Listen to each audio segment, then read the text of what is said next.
మనకి దీపం అనేటటువంటిది అత్యంత ప్రధానమైనటువంటి పూజా ఉపకరణం. ఇందులో అసలు దీపం వెలిగించకుండా మనం ఏ కార్యక్రమాన్ని ప్రారంభం చెయ్యం. దీపము యొక్క ప్రధానమైన ఉద్దేశ్యం ఏమి అంటే చీకటిని తొలగించుట.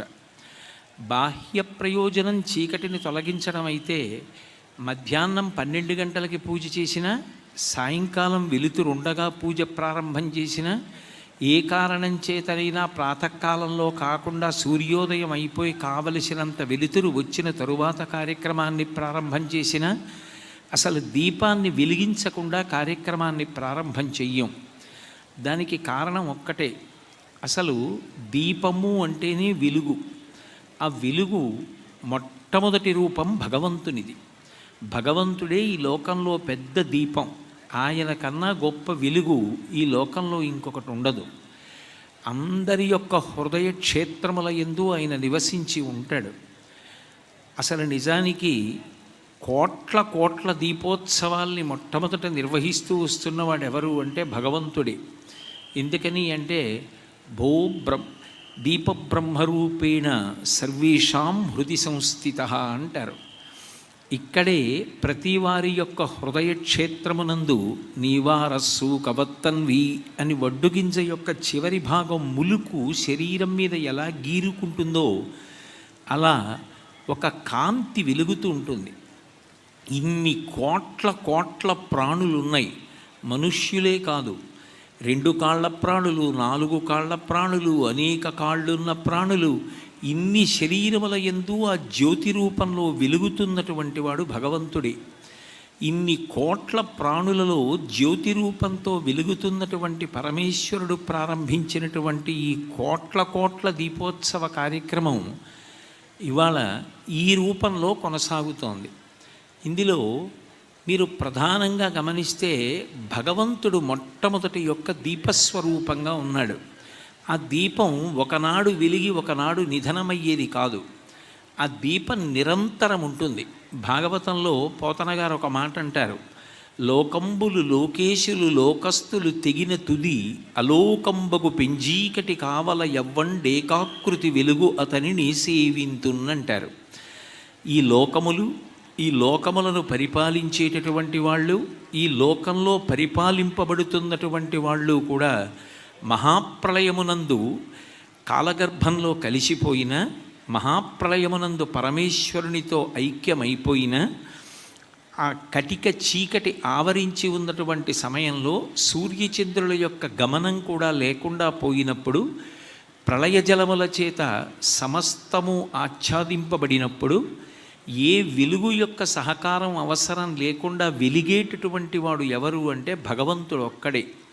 అందుకే లోకంబులు లోకేశులు లోకస్తులు తెగిన తుది అలోకంబగు పెంజీకటి కావల ఎవ్వండేకాకృతి వెలుగు అతని నేసేవింతున్నంటారు. భగవంతుని యొక్క రూపమే వెలుగు. ఆ వెలుగైనటువంటి పరమాత్మయే ధర్మాన్ని స్థాపించడం కోసం ఒక్కొక్క యుగంలో ఒక్కొక్క రూపాన్ని పొంది ఈ భూమి మీద తిరుగాడుతున్నాడు. అందుకే అవతారము అంటారు. తార అంటే వెలుగు. తార ఎక్కడో ఉంటుంది. నిజానికి తార యొక్క యథార్థ స్వరూపాన్ని మన మాంసనేత్రం దర్శించలేదు. భూమి కన్నా ఎన్నో కోట్ల రెట్లు పెద్దదైనప్పటికీ ఎక్కడో మిణుకుమంటూ చిన్నదిగా కనపడుతూ ఉంటుంది. చిన్నదిగా కనపడుతున్నటువంటి తార ఏది ఉన్నదో ఆ తార భూమి మీదకి దిగి వస్తే దాని యథార్థ స్వరూపం తెలుస్తుంది. అలాగే అంతటా నిండి నిబిడీకృతమైనటువంటి జ్యోతిస్వరూపుడైనటువంటి భగవానుడు ఈ మాంసచిక్షువు చేత చూడడానికి వీలుగా కరచరణాదులతో ఒక రూపంతో దిగి వస్తే దానిని అవతారము అంటాం. అందుకే తత్వతః మీరు ఏ రూపాన్ని ఉపాసన చేసినప్పటికీ అది మాత్రము జ్యోతిగానే పరిగణింపబడుతుంది. నరసింహుణ్ణి జ్వాలా నరసింహుడు అంటారు. లక్ష్మీదేవి గురించి మీరు ఇందాకనే ఆ వేద విద్యార్థులందరూ వేద పఠనం చేస్తున్నప్పుడు శ్రీ సూక్తంలో లోకైక దీపాంకురాం అంటారు. ఆమె దీపస్వరూపం. భగవంతుడే సూర్యుడిగా చంద్రుడిగా ఆకాశంలో వెలుగుతూ పగటిపూట రాత్రిపూట దీపాలుగా కాంతులను ప్రసరిస్తున్నాడు.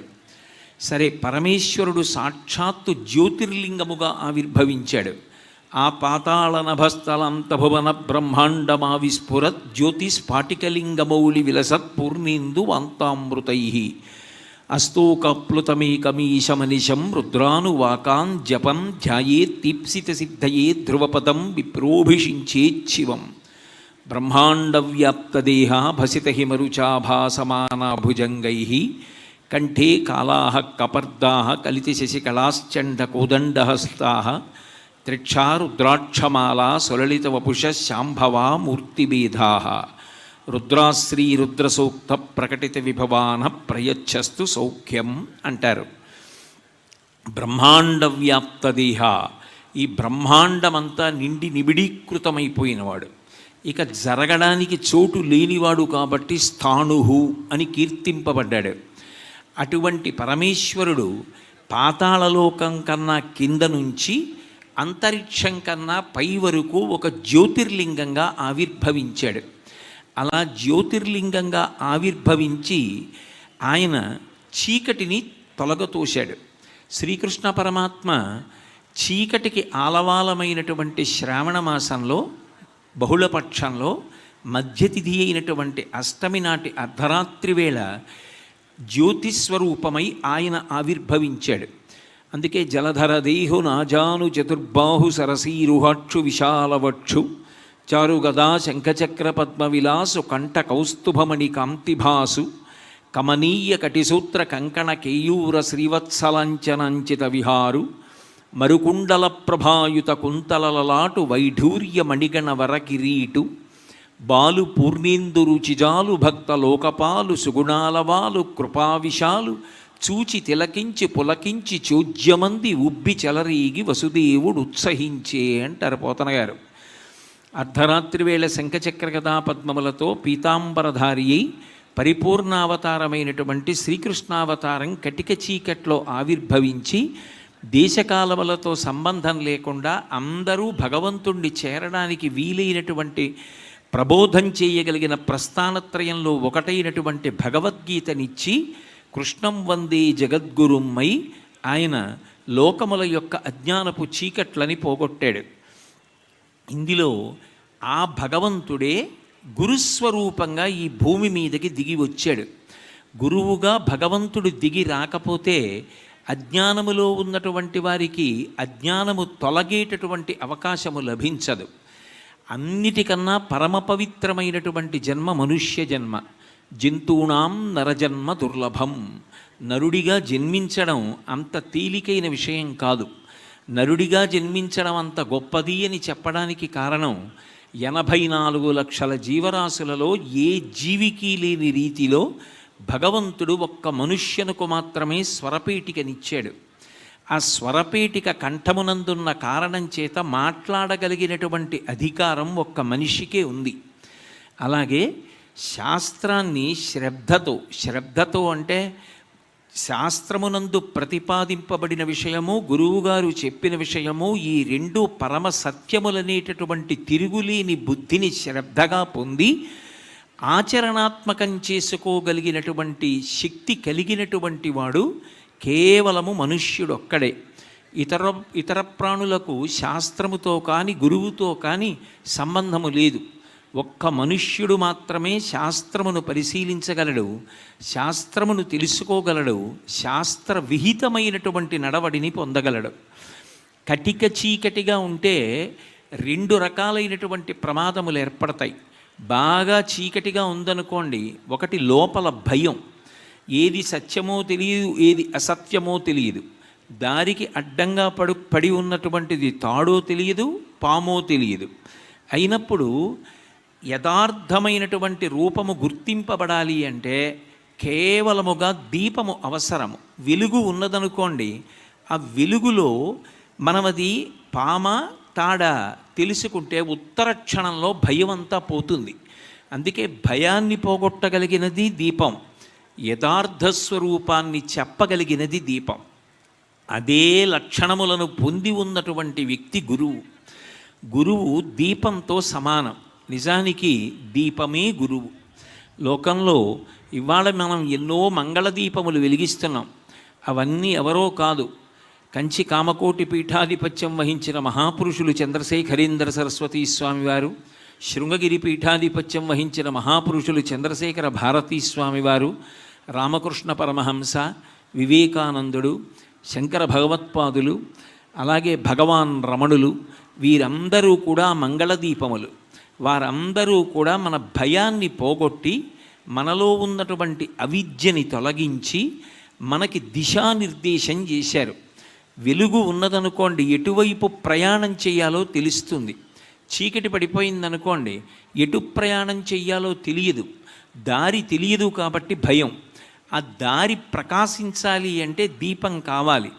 మనుష్యుని యొక్క జన్మ సార్థక్యము పొందాలి అంటే మొట్టమొదట పట్టుకోవలసినది ఏది అంటే ధర్మము. అందుకే వాల్మీకి మహర్షి, వ్యాసుడు ఇద్దరూ కూడా సూర్యచంద్రులై మనకి వాంగ్మయాన్నంతటినీ కూడా అందించారు. మహాభారతాన్ని పంచమవేదంగా వ్యాస భగవానుడు లోకానికి ఇవ్వడం వెనక ఉన్న ప్రధాన ప్రయోజనమేమి? ఆయన వ్యక్తిగతంగా ఏమీ కోరుకుని అందించలేదు. ధర్మార్థ కామమోక్షములనేటటువంటి చతుర్విధ పురుషార్థములను ఎలా సమన్వయం చేసుకోవాలో తెలియచెప్పడం కోసం మహాభారతాన్ని ఇచ్చారు. వాల్మీకి మహర్షి శ్రీరామాయణాన్ని లోకానికి ఎందుకు అందించారు? ధర్మాన్ని పట్టుకున్నటువంటి రామచంద్రమూర్తి దేశకాలములతో సంబంధం లేకుండా అవతారం త్రేతాయుగంలో వచ్చినా, ద్వాపరయుగం దాటిపోయినా, కలియుగం వచ్చినా రామనామానికి, రామ కథకి ఎంత శక్తి కలిగినదో, ధర్మానుష్ఠానము ఎంత గొప్పదో చెప్పడానికి శ్రీరామాయణాన్ని మనకిచ్చారు.